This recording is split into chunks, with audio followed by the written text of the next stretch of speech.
More than $22 million. That's how much will be going to Ardmore to build a new water treatment system from the ground up. WAFA 48's Daquan Lee spoke to state and city leaders who say this project is long overdue.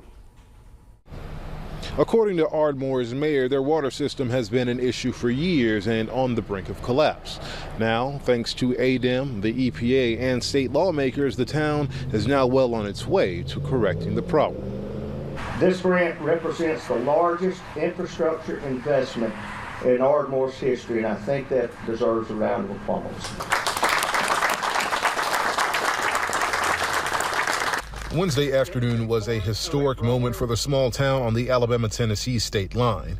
In a joint state effort, more than $22 million will be going towards the town's sewer system, including replacing the town's wastewater treatment plant.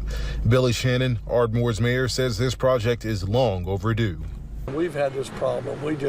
Our infrastructure and our plant is not, we're getting more water than we can handle. So this was definitely a major step for our town and city. And I don't know what would have happened had we not got it. Alabama State Representative Andy Witt said the system was on the brink of failure and was becoming a health hazard for its residents. He says over the last 19 months, the water that was going into the treatment facility was putting it over capacity. That means runoff. That means runoff into our streams, runoff into our streets. And it's a health issue, and it's something that with this grant and the partnerships and the collaborations that we've got, we're going to get fixed now. Of the $22 million, $20 million came from the Alabama Department of Environmental Management. Witt believes once contracts are handed out, the project will take 2 years to complete.